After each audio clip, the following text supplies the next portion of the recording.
Di Kota Menyapa dari Pro 1 RRI Yogyakarta yang disiarkan pula melalui Sonora FM, Pas FM, Star Jogja FM, Smart FM, dan MNC Jaya FM. Kami akan hadir menemani Anda hingga jelang pukul 16 waktu Indonesia Barat. Dan bahasan kita di sore hari ini mengenai peran BPBD Kota Yogyakarta dalam upaya penanganan COVID-19 di Kota Yogyakarta. Kita ketemu bersama bahwa memang masih signifikan dalam penambahan kasus terkonfirmasi COVID-19 dan kita akan mengetahui bagaimana peran BPBD Kota Yogyakarta dalam upaya penanganan COVID-19 di Kota Yogyakarta dan solusi-solusinya yang pastinya akan kita hadirkan di ruang dengar Anda bersama narasumber yang sudah bersama kami melalui link Zoom meeting yang pastinya bersama Kepala Pelaksana Badan Penanggulangan Bencana Daerah Kota Yogyakarta, Bapak Dr. Andes Nur Hidayat, MSI. Selamat sore, Assalamualaikum warahmatullahi wabarakatuh, Pak Nur Hidayat. Waalaikumsalam. Mohon maaf untuk hari ini Pak Nur tidak bisa hadir karena baru sakit. Ya. Yang mewakilkan saya dengan Pak Agus Marianto, Sekretaris BPBD Kota Yogyakarta. Baik. Baik. Terima kasih Pak Agus. Kita sama-sama satu nama ini. Kabar sehat dan tetap semangat ya Pak Agus ya. Ya, siap. Luar biasa sekali. Baik. Pak Agus, kita bersama bahwa memang di Kota Yogyakarta atau di daerah istimewa Yogyakarta sendiri ini masih signifikan sekali terkait dengan terkonfirmasinya COVID-19. Saya pengen tahu terlebih dahulu nih, kenapa di hari ini mengambil satu tema terkait dengan peran BPBD Kota Yogyakarta dalam upaya penanganan COVID-19 di Kota Yogyakarta. Apakah memang ada hubungannya dengan penambahan terkonfirmasi COVID-19 di Kota Yogyakarta sendiri, Pak Agus? Pastinya sangat erat banget hubungannya dengan penambahan COVID-19 ini yang ada di Kota Yogyakarta, karena ketika penambahan itu resiko terbesarnya adalah kematian, di mana tugas dari teman-teman BPBD adalah untuk pemeliharaan jenazah, pemakaman jenazah, mulai dari evakuasi sampai ke penguburannya, sehingga sangatlah erat hubungannya dengan perkembangan COVID-19 yang ada di Kota Yogyakarta ini. Baik, dengan banyaknya yang terkonfirmasi COVID-19 dan kita ketahui bersama banyak juga warga masyarakat yang meninggal dunia karena COVID-19. Ini hal yang sangat-sangat kita harus hindari dan pastinya harus kita tekan agar penambahan dan juga kematian di Kota Yogyakarta sendiri terkait dengan COVID-19 harus ditekan begitu ya Pak Agus ya. Nah, kaitannya dengan SDM yang ada di BPBD Kota Yogyakarta sendiri, apakah ini bersinergi dengan forum-forum yang lainnya seperti FPRB yang ada di tingkat kelurahan atau kecamatan Pak Agus? Karena kita tahu sangat-sangat terbatas SDM dari BPBD Kota Yogyakarta sendiri. Iya, betul sekali Pak Agus. Kami tidak bisa bekerja sendiri ketika ada kematian yang diakibatkan dari COVID-19 ini melonjak hampir 500% ya. Ketika kemarin di bulan Juli dari tanggal 9 sampai tanggal 20 itu sangat tinggi sekali kematian yang diakibatkan oleh COVID-19. Sehingga kami pada di awal Juli juga itu kita menyurati ke Kementerian yang kaitannya dengan permintaan bantuan kepada masyarakat atau yang dalam ini adalah relawan yang ada di kecamatan atau kementerian dan di kelurahan-kelurahan yang ada di Kota Yogyakarta. Nah, inilah tujuan kami menyurati kepada ke 14 kementerian dan ke 45 kelurahan yang ada di Kota Yogyakarta untuk saling membantu untuk prosesi pemakaman. Karena kalau dari SDM kami sendiri yang ada itu ada 5 tim. Setiap timnya ada 7 orang, itu padahal satu tim ketika sudah sudah memakamkan itu harus istirahat 24 jam, sehingga tidak mungkin dengan banyaknya yang meninggal kita evakuasi sendiri, sehingga kami berharap banyak dari kelurahan, dari kecamatan, dan relawan-relawan yang ada di Kota Yogyakarta ini untuk bisa membantu. Dan alhamdulillah dengan semangat gotong royong yang ada di Kota Yogyakarta ini, relawan-relawan itu dengan partisipasi yang luar biasa, mereka bisa membantu kita. Dengan catatan memang mereka tidak bisa seperti memakamkan orang yang meninggal seperti biasanya, pastinya menggunakan APD yang memang sudah terstandarisasi, sehingga support dari BPBD adalah untuk memberikan APD kepada relawan-relawan yang memang sudah berjibaku untuk membantu dalam proses pemakaman jenazah COVID-19 ini. Baik, Pak Agus, untuk relawannya yang ada di Kota Yogyakarta sendiri ini bisa dikatakan berjumlah berapa ini kalau boleh tahu? Dari kelompok-kelompok tertentu begitu? Ya, sangat banyak, Mas. Jadi ini istilahnya relawan di sini adalah masyarakat itu sendiri, Mas. Ya. Jadi seperti kalau ketika kita layat di satu tempat itu ya, itu kan masyarakat sekitarnya itu yang bergotong royong untuk mengubur jenazah yang ada itu. Nah, istilahnya sama dengan itu, Mas. Jadi hanya saja kalau di dalam kaitannya dengan COVID-19 mereka ditambahi dengan APD, nah seperti itu. Sehingga kalau kita ditanyain berapa relawannya, itu berubah-ubah terus, Mas. Tidak hanya itu saja, karena tetap saling bantu-membantu. Mana yang slow, mereka siap, kita dampingi dan kita beri APD-nya, begitu, Mas. Baik, dengan pengertian layon dalam arti pengurusan jenazah COVID-19 ini kan sangat-sangat berbeda dengan pengurusan jenazah yang tidak terjangkit COVID-19 ini, Pak Agus. Nah, apakah dari BPBD sendiri karena saking banyaknya relawan yang sudah memberikan, ya boleh dikatakan jasanya begitu ya, apakah dari BPBD sendiri ini melakukan pelatihan untuk para relawan ini, Pak? Karena tidak serta-merta bahwa masyarakat awam juga ketika akan melakukan penguburan dan juga pengertian layon begitu ya, otomatis juga ada semacam ilmu yang harus diterapkan agar tidak terjadi kekeliruan begitu ya, dan tidak mengakibatkan penurunan juga kepada para relawan ini, Pak Agus. Ya, betul sekali, Mas Agus. Di awal-awal kita minta bantuan kepada relawan itu memang kita dampingi, Mas. Jadi tidak kita lepas sendiri, tapi kita dampingin dari mulai awal evakuasi sampai dengan pemakamannya. Nah, ketika berjalannya waktu, alhamdulillah dari BPBD Provinsi DIY ini ada kegiatan untuk pelatihan pemulasaran jenazah ya. Nah, ini dengan protokol pencegahan COVID-19 ini rencananya dimulai di tanggal 9 ini sampai tanggal 16 Agustus. Nah, ini untuk lokasinya di seluruh kecamatan atau kementerian yang ada di Kota Yogyakarta. Dan anggarannya semuanya dari BPBD DIY. Kita sebagai panjangan tangan dari provinsi dan BPBD provinsi, ini kita punya pendamping yang ada di kelurahan-kelurahan. Oleh sebab itu, dari pendamping itu yang akan menunjuk atau memberikan informasi kepada relawan itu bahwa tanggal 9 sampai tanggal 16 ke depan itu ada pelatihan khusus untuk pemulasaran jenazah COVID-19. Gitu, Mas. Ya, baik.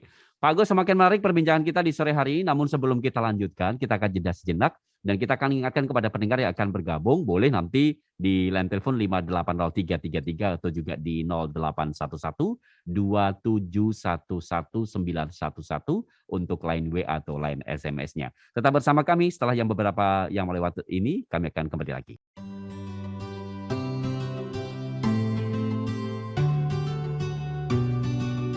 Halo, Untuk kamu yang ingin menyampaikan aduan, kritik dan saran untuk pemerintah Kota Yogyakarta, tersedia 5 cara berikut ini.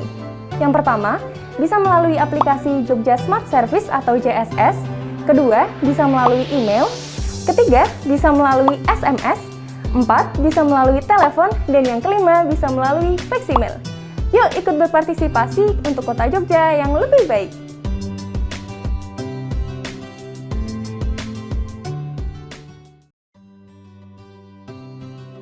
Hai, buat kamu yang ingin mengirimkan aduan, kritik dan saran kepada pemerintah Kota Yogyakarta melalui layanan aduan di aplikasi Jogja Smart Service, kamu bisa mengikuti beberapa langkah-langkah berikut ini.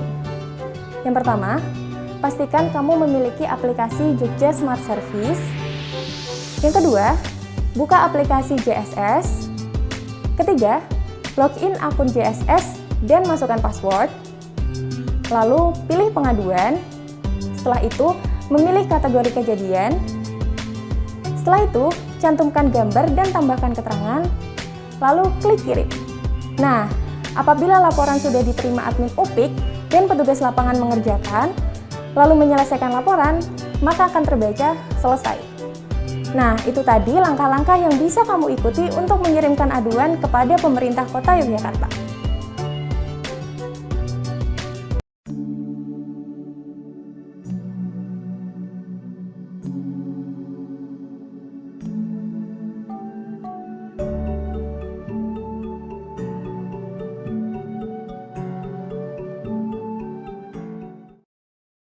Di kesempatan sore hari ini akan menemani Anda nantinya hingga jam pukul 16 waktu Indonesia Barat masih membahas mengenai peran BPBD Kota Yogyakarta dalam upaya penanganan COVID-19 di Kota Yogyakarta. Sembari menunggu penelpon atau yang akan melakukan pengiriman via WA atau SMS, Pak Agus, kita lanjut kembali perbincangan kita di sore hari ini. Saya ingin tahu ketika tadi dikatakan bahwa setelah dilakukan pelatihan juga dari BPBD ini mensupport atau mengcover yang namanya alat atau APD begitu ya Pak Agus ya, digunakan untuk para relawan pastinya untuk pemulasaran jenazah atau pengertian layon jenazah begitu. Nah, saya ingin tahu juga ini Pak Agus, ketika kita berbicara mengenai OPD, APD maksud kami, itu kan pasti sudah lengkap dari BPBD. Nah, terkait dengan sarana yang lainnya Pak, ketika akan melakukan pengambilan jenazah dari tempat dari rumah sakit atau mungkin dari tempat tinggal yang meninggal ke pemakaman atau ke makam begitu. Apakah juga ini dibantu dengan alat transportasi berupa mobil khusus untuk mengangkut jenazah atau ambulans begitu Pak? Karena kita tahu bahwa itu sangat-sangat penting banget untuk melakukan pemulasaran jenazah. Pak Agus. Ya, betul sekali ya Mas Agus.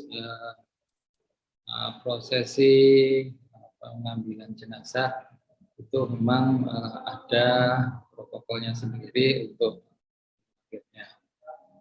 Ketika itu dari rumah sakit, itu insya Allah sudah di pemulasaran dengan baik ya oleh pihak rumah sakit. Tapi ketika itu dari rumah karena isolasi mandiri, itu memang ada SOP-nya. Nah, SOP-nya yaitu bahwa dari wilayah sekitar memberikan surat pengantarnya ke BPBD dan ke rumah sakit, dan ketika sudah memenuhi persyaratan dari teman-teman BPBD dan rumah sakit akan mengunjungi ke rumah jenazah, sehingga tetap ada protokol kesehatan yang memang itu dilalui oleh teman-teman yang memang sudah memahami protokol kesehatan untuk pemulasaran jenazah. Nah, ketika sudah selesai di pemulasaran, itu memang proses untuk pemakaman jenazah, yaitu harus melalui alat armada ya.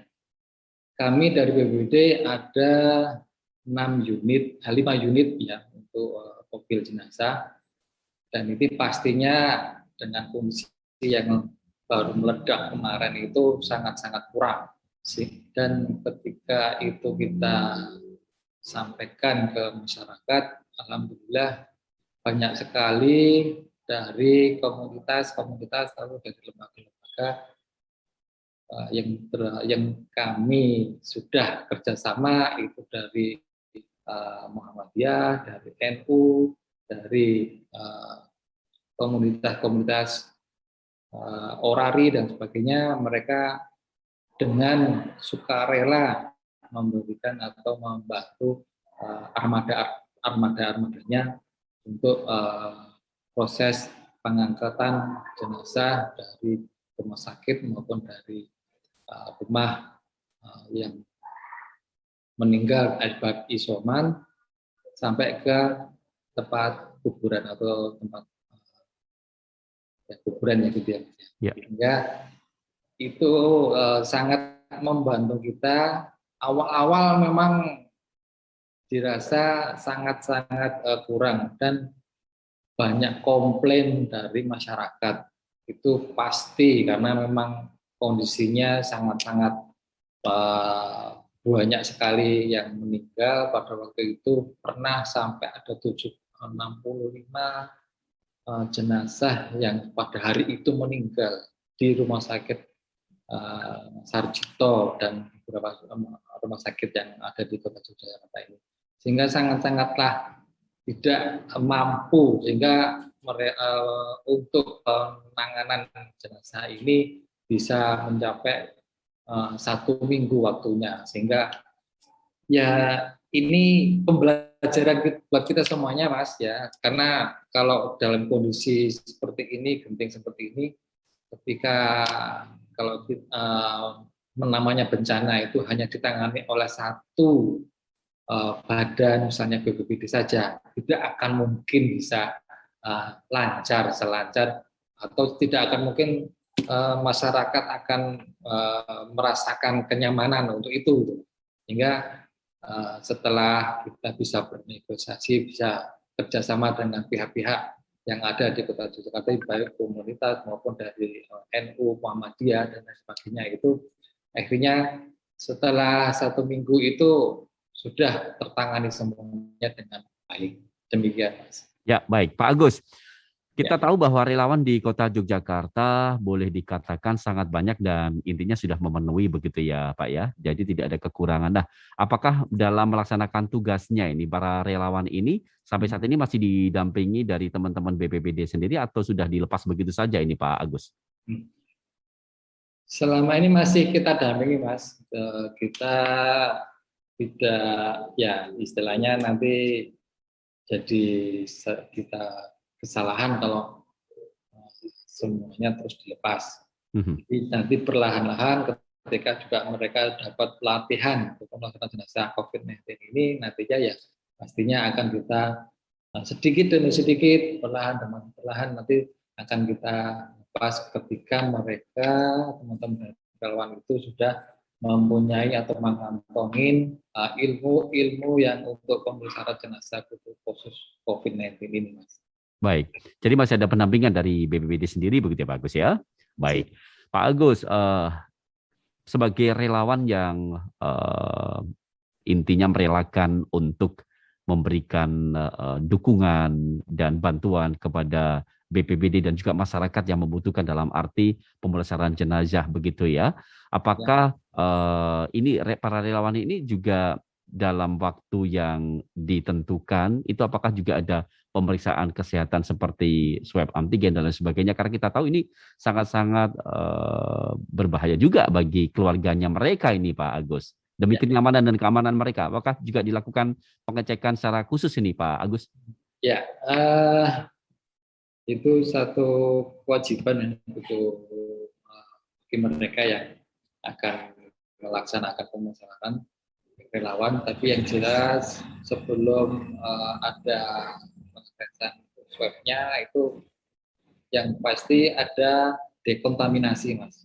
Jadi sebelum dan sesudah proses penanganan jenazah itu mereka didekontaminasi atau disemprot dengan disinfektan yang ada alat khusus untuk itu, dan itu adanya baru di shelter bener, dan itu kita kerjasama dengan PMI.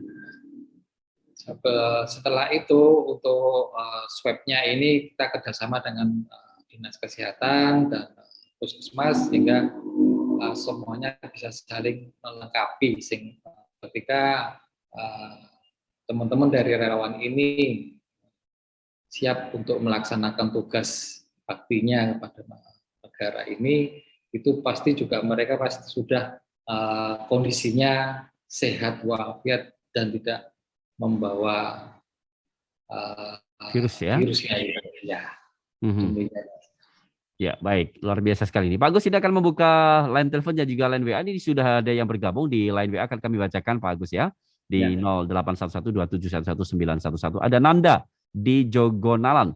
Pemakaian masker ini sudah mulai tertib. Bagaimana dengan gerakan 5M yang lainnya? Karena masih banyak yang memakai masker di bawah dagu. Bagaimana pihak BPBD menyikapi ini? Nanda yang ada di Jogonalan. Pak Agus. Baik, Mas Nanda, terima kasih atas pertanyaannya. Ini memang untuk pembudayaan memakai masker ini memang ketika bencana COVID-19 atau pandemi ini mulai masuk ke Indonesia, memang sangat susah ya masyarakat itu untuk bisa tertib.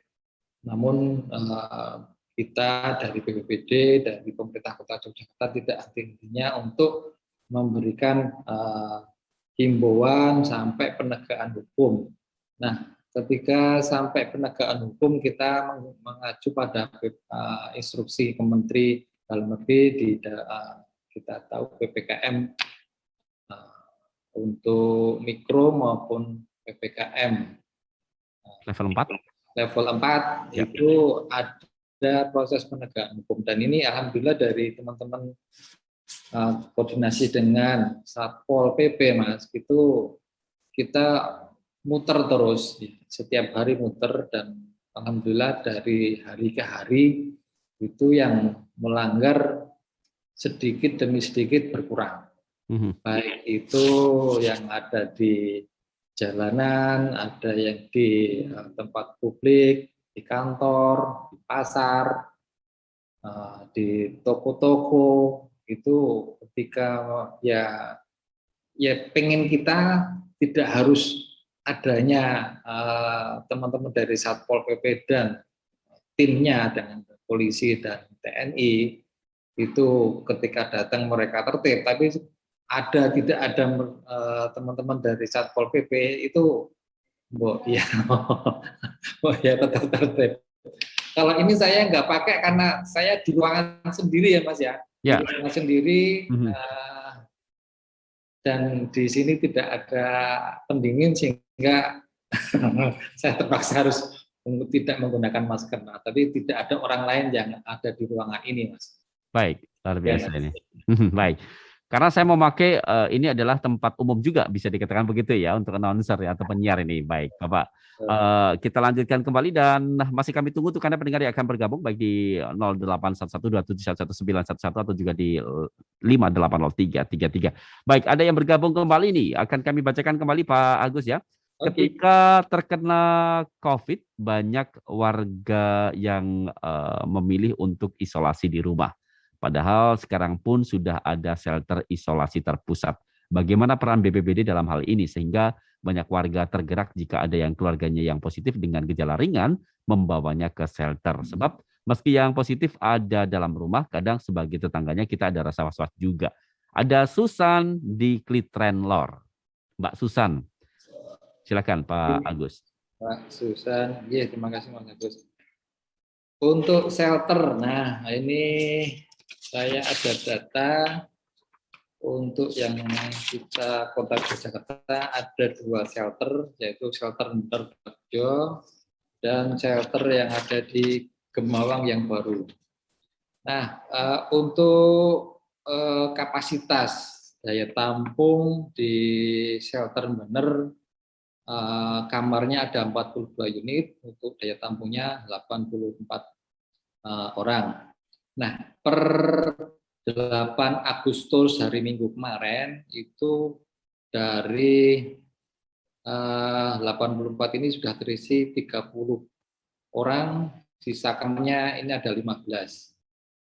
Nah, untuk yang Gemawang ini jumlah kamarnya 15 unit, daya tamunya 30, sudah terisi 3, sisa kamarnya 13. Ini memang di shelter ini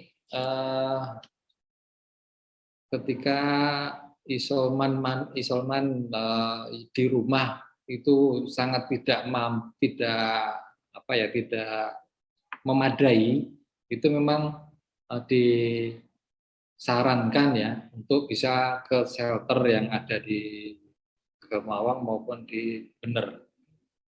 Itu dari wilayah, dari pendamping KTB yang ada di kelurahan itu pasti sudah memberikan informasi, Mas.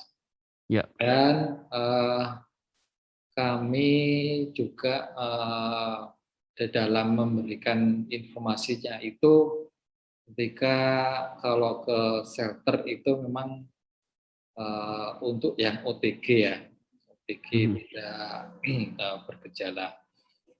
Namun yaitu tadi Mas, karena kapasitas pada waktu itu masih terbatas dan daya tampungnya juga terbatas, ini ketika puncak pandemi yang di bulan pertengahan Juli kemarin itu semuanya terisi semuanya, sehingga yang memang harus di rumah. Ketika di rumah ini yang mungkin harus berperan ini masyarakat di sekitarnya, pendampingnya, relawannya, itu yang memang harus bergerak di situ. Ketika ada informasi dari salah satu rumah yang isoman itu pastinya harus diketok-ketukkan, diinformasikan ke kami atau ke puskesmas yang terdekat ketika itu membutuhkan obat-obatan dan lain sebagainya. Ya ini memang pembelajaran, sekali lagi pembelajaran buat kita semuanya, bahwa kondisi-kondisi darurat ini harus bisa teredukasi kepada masyarakat. Ya, itu kewajiban kami untuk melakukan itu. Namun ketika pandemi ini, ya kita tetap mana yang prioritas yang kita utamakan, yaitu yang kalau di peran dari BPBD adalah untuk pemusnahan jenazah. Demikian Mas. Baik.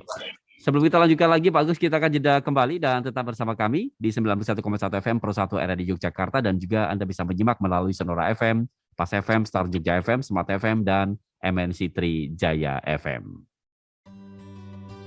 Hai, untuk kamu yang ingin mengirimkan aduan, kritik, dan saran kepada pemerintah Kota Yogyakarta bisa melalui layanan email, SMS, dan telepon.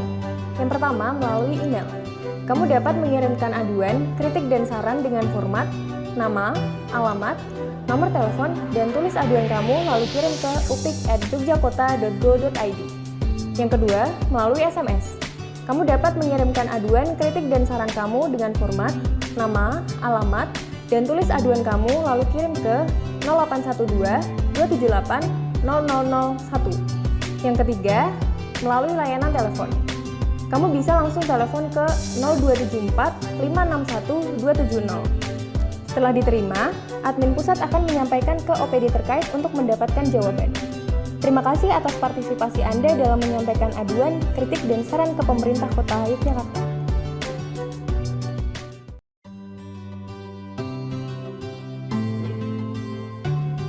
Pemerintah Kota Yogyakarta menyediakan layanan aduan bagi masyarakat yang ingin menyampaikan aduan, kritik, dan saran dengan datang ke bagian Humas dan Publikasi di Dinas Komunikasi Informatika dan Persandian Kota Yogyakarta atau datang langsung ke organisasi perangkat daerah terkait.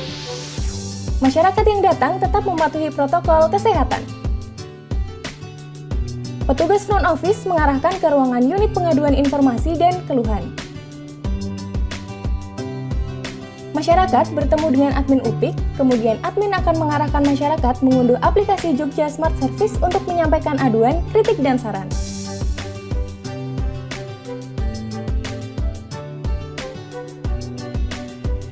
Mari sampaikan aduan, kritik, dan saran kamu untuk Kota Yogyakarta yang lebih baik.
dalam upaya penanganan COVID-19 di Kota Yogyakarta menjadi bahasan kita di sore hari ini.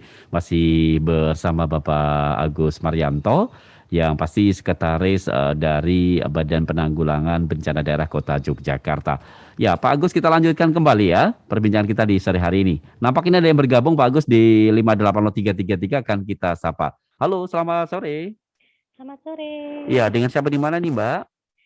Mbak Nani di Jakal kilometer 5. Mbak Nani di Jakal kilometer 5, silakan Mbak Nani. Mau tanya kepada Bapak Agus, bagaimana selama ini sosialisasi BPBD bagi masyarakat di desa-desa yang secara geografis terpencil, terutama penanganan saat ada yang terkonfirmasi positif. Ya, gitu aja. Baik, terima kasih Mbak Nani. Selamat sore. Baik, Mbak Nani sudah bergabung. Ini Pak Agus bisa mendengar dengan jelas suara dari Mbak Nani ya?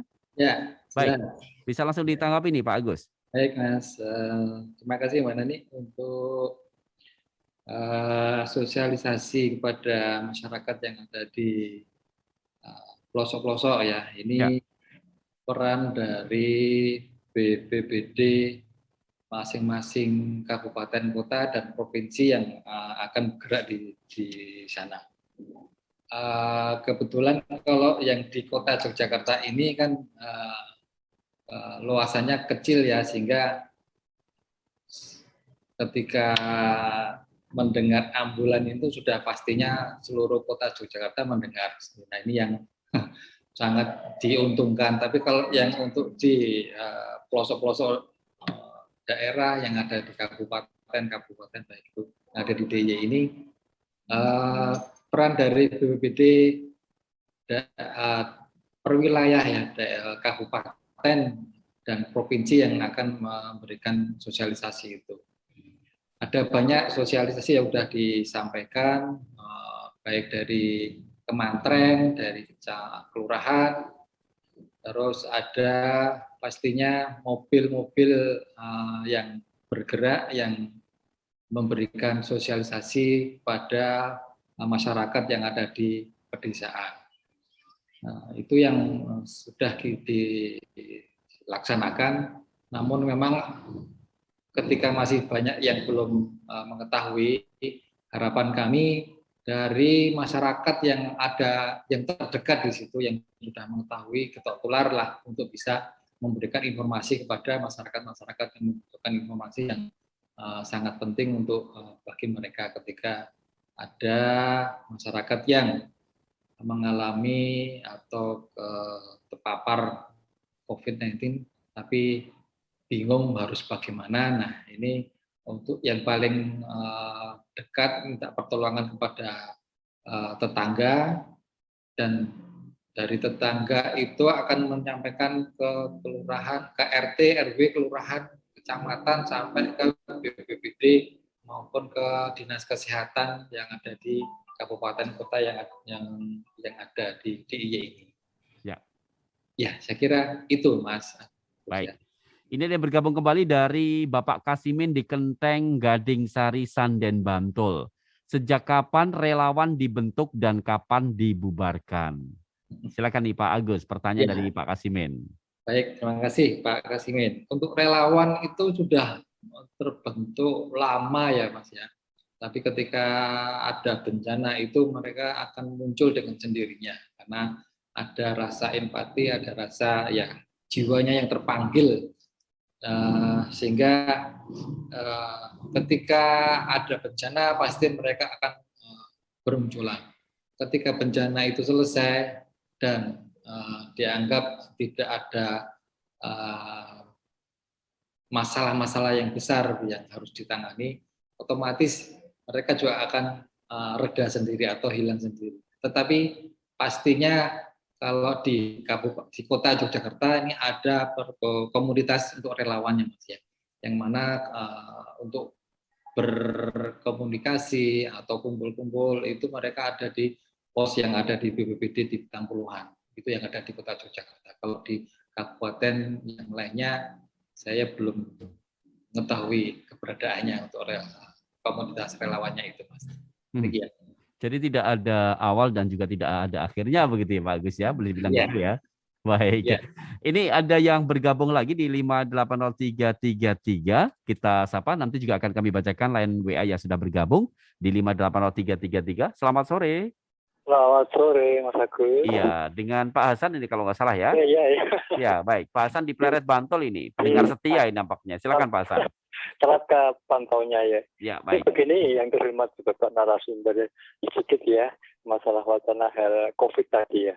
Ini kira-kira kalau di Kota Madia ya, dan juga di 4 kabupaten di DIY ini sendiri ya, kira seberapa adalah naik turun setelah ada program dan gerakan vaksin ini gencar. Nah, ini tentunya ada yang isoman secara di rumah, namun dengan beberapa shelter itu kok masih kosong. Kekurangan ya, bukan hanya kosong, tapi kekurangan yang keadaan kan. Kalau di shelter di rumah, beberapa tempat-tempat ya yang ada di Jogja ini, kira-kira dalam akhir-akhir ini, kemarin kan bulan Juli, sekarang ini Agustus, ini kan ada beberapa yang vaksinasi secara gerakan marak. Nah, ini dalam persen itu naik apakah turun? Kira-kira begitu. Khususnya yang di pelosok pedesaan itu di kabupaten-kabupaten itu yang terhormat narasumber sedikit ya, mohon ulasan bagaimana kita bisa diterima nih Mas Agus. Ya, sudah bisa diterima ya Pak Agus ya? Ya, Baik. bisa Pak. Ya, baik. Terima kasih Pak Hasan. Selamat sore. Selamat sore, tugas. Baik. Waalaikumsalam warahmatullahi wabarakatuh. Pak Hasan yang ada di Pleret Bantul. Satu persatu ditanggapi dulu Pak Agus. Nanti akan kami bacakan line WA yang sudah menunggu ini. Oke. Untuk Pak Hasan, terima kasih kaitannya dengan program vaksinasi dan pengaruhnya atau dampaknya. Memang alhamdulillah ini dari data yang kita punya ini memang puncaknya di pertengahan bulan Juli. Di bulan Agustus ini sudah menurun drastis, dan banyak sekali juga ada rumah sakit untuk penanganan COVID juga sudah berkurang, sehingga di shelter pun juga akhirnya juga banyak yang sudah atau masih belum terisi. Nah, ini yang kenapa, tapi kenapa untuk masyarakat masih enggan untuk ke shelter atau ke rumah sakit? Memang ya gini Mas, untuk COVID ini tuh sepertinya kayak momok gitu, atau kayak orang zaman dulu tersangkut G30 SPKI gitu ya. Jadi kalau sudah kena, jadi dia terkucilkan dan sebagainya. Jadi dampak sosialnya ini yang tidak nyaman bagi masyarakat untuk yang terpapar oleh COVID. Nah, ini yang perlu diedukasi bahwasanya COVID-19 ini sama halnya dengan virus-virus sebelumnya, kayak flu-flu yang sebelumnya, sehingga tidak perlu sampai masyarakat itu mengucilkan. Ini yang informasi hoax ini yang masih beredar luas Mas, yang di masyarakat ini, yang sehingga sanksi sosial bagi orang yang sudah terpapar COVID-19 ini masih merasakan kok dikucilkan atau dijauhi. Nah, ini tidak hanya oleh masyarakat, oleh keluarga sendiri pun iya. Nah, ini yang perlu kita edukasi bahwa seperti ngendikanipun Pak Sri Sultan pun juga sudah dengan lantangnya Pak Sri Sultan menyampaikan enggak apa-apa itu masyarakat kena virus COVID itu enggak apa-apa. Kena pun karena bisa ditambani. Ya, intinya prosesnya ke situ, sehingga mudah-mudahan masyarakat yang mendengar pada saat ini juga bisa memahami bahwa kalau yang terpapar itu tuh penyakit biasa, tidak menjadikan penyakit itu harus dijauhi, harus pokoknya dikucilkan dan sebagainya.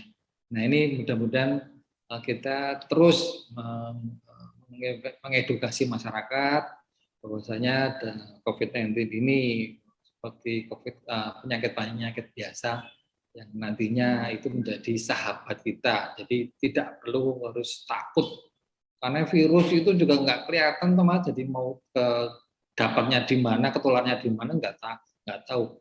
Yang sudah terjaga sedemikian rupa pun juga bisa kena. Contohnya ya yang pejabat-pejabat besar gitu ya Mas ya. Ya.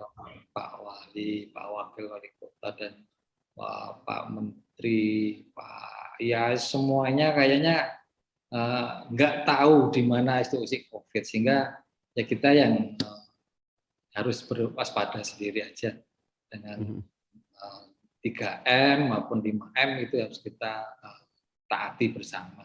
Itu Mas. Baik, luar biasa. Ini dari Pak Nugroho di Terban. Mas Agus Pramana dan juga Pak Agus narasumber mau menanyakan, tim TKC Kecamatan Pemerintah Kota Yogyakarta itu APD di foto HP yang kayak pakaian robot itu dibantu BPBD tingkat kota atau tingkat provinsi DIY. Matur nuwun infonipun, tetap sehat dan tetap semangat disiplin prokes. Amin. Pak Nugroho di Terban ini, Pak Agus silakan ditanggapi. Terima kasih Pak Nugroho.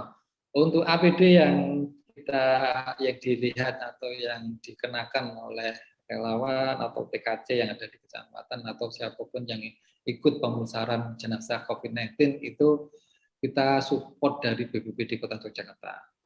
Itu sudah dari mulai di tahun 2020 ya Mas, di bulan Agustus 2020 Mas. Itu ketika kami sendiri yang pemulasarannya, pemakamannya, dan di tahun 2021 ini ada relawan dari kecamatan atau kelurahan itu untuk APD-nya kita yang support. Begitu Mas. Baik, ya. Ini bergabung kembali 081127119111. Hal-hal teknis seperti bagaimana menggunakan tabung oksigen apakah juga disosialisasikan BPBD? Karena bukan hanya berbicara mengenai penyediaan oksigen, namun juga bagaimana cara menggunakannya perlu diketahui oleh masyarakat. Dari Angelina di Alun-Alun Kidul. Ya. Agus. Ya, terima kasih Mbak Angelina. Kalau untuk tabung oksigen itu sebetulnya dari Dinas Kesehatan atau dari rumah sakit ya ketika pasien yang terpapar COVID-19 ini memerlukan oksigen, ini memang ada tekniknya. Tapi saya pikir ketika kita lakukan proses untuk pemakaian oksigen ini tidak terlalu sulit. Ketika sudah ada tabungnya, sudah ada regulatornya, tidak ada selang untuk masuk ke pernapasan, itu sangatlah mudah. Memang kalau memang belum pernah ya memang susah. Tapi untuk sosialisasinya ini ya memang kami belum sampai mensosialisasikan sampai ke kelurahan kecamatan yang ada di kota. Namun dari puskesmas itu yang dekat dengan rumah-rumah di masyarakat, di kampung-kampung, itu yang akan memberikan edukasinya. Karena untuk sampai ke masyarakat kami sangat terbatas ya untuk personilnya. Ini memang masalah tabung gas atau tabung oksigen, maaf. Ini memang di BPBD juga tidak begitu menangani, Mas. Sehingga untuk masalah oksigen ini masyarakat sendiri yang bergerak, di mana saya lihat di grup-grup WA itu sudah banyak sekali yang menginformasikan keberadaan atau yang tempat-tempat untuk pengisian maupun untuk penyewaan tabung oksigen. Prinsipnya ketika itu diperlukan untuk tambahan oksigen, memang masyarakat harus lebih gregeteh untuk bertanya. Ya, itu nanti di akhir acara ini akan kami berikan informasi call center di BPBD maupun kami yang bisa sampaikan untuk call center yang ada di BPBD, hingga nanti ketika ada permasalahan yang ada di masyarakat bisa bertanya ke kami. Demikian, Mas. Ya, baik. Ada yang bergabung kembali nih dari Pak Mojo di Jalan Magelang. Bagaimana tanggapan Bapak ketika ada keluarga yang melakukan pulang paksa jenazah seperti yang kita lihat dan kita dengar di beberapa informasi. Padahal jenazah COVID itu dari pemandian sampai penguburan kan dilakukan oleh petugas khusus COVID-19. Apakah ini dikarenakan sosialisasi kepada masyarakat tentang COVID itu kurang? Pak Agus. Ya, benar sekali Pak Mojo. Kalau di kota belum ada cerita ya gitu ya untuk penarikan jenazah secara paksa. Tapi kalau di daerah-daerah mungkin ada. Tapi kalau di DIY ini tidak ada itu kejadian itu. Karena memang kalau di kota, di kabupaten yang ada di DIY ini untuk informasi sudah sangat mudah, sehingga ya alhamdulillah mereka bisa memahami kondisi-kondisi yang ada kedaruratan ini. Dan sekarang pun karena sudah ada relawan-relawan yang ada di kelurahan dan kecamatan, itu akan lebih dipermudah untuk proses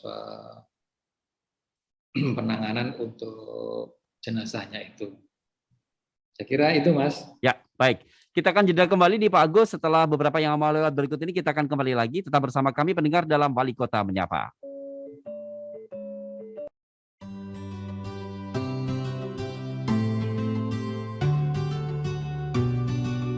Halo, untuk kamu yang ingin menyampaikan aduan, kritik dan saran untuk pemerintah Kota Yogyakarta, tersedia 5 cara berikut ini. Yang pertama, bisa melalui aplikasi Jogja Smart Service atau JSS. Kedua, bisa melalui email. Ketiga, bisa melalui SMS. 4, bisa melalui telepon. Dan yang kelima, bisa melalui fax email. Yuk ikut berpartisipasi untuk Kota Jogja yang lebih baik.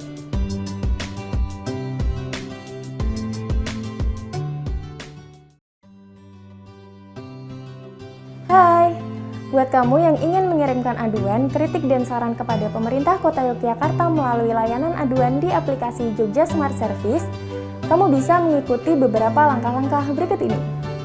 Yang pertama, pastikan kamu memiliki aplikasi Jogja Smart Service. Yang kedua, buka aplikasi JSS. Ketiga, login akun JSS dan masukkan password. Lalu pilih pengaduan. Setelah itu, memilih kategori kejadian. Setelah itu, cantumkan gambar dan tambahkan keterangan. Lalu klik kirim. Nah, apabila laporan sudah diterima admin UPIK dan petugas lapangan mengerjakan, lalu menyelesaikan laporan, maka akan terbaca selesai. Nah, itu tadi langkah-langkah yang bisa kamu ikuti untuk mengirimkan aduan kepada pemerintah Kota Yogyakarta.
peran BPBD Kota Yogyakarta dalam upaya penanganan COVID-19 di Kota Yogyakarta. Pak Agus, nampak ini sudah di ujung kebersamaan dalam dialog Wali Kota Menyapa di sore hari ini.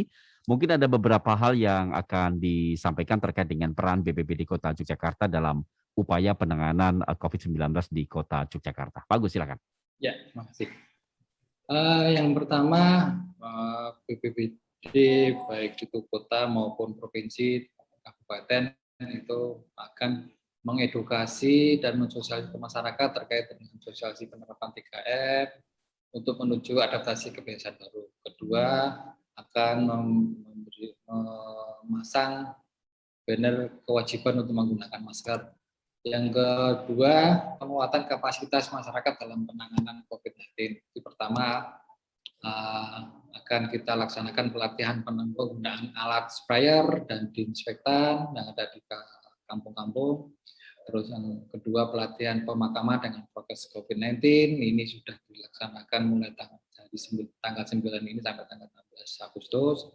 Yang ketiga, pelatihan pemulasaran dengan prokes COVID. Ini rencananya baru akan dilaksanakan di akhir-akhir atau di awal November besok. Yang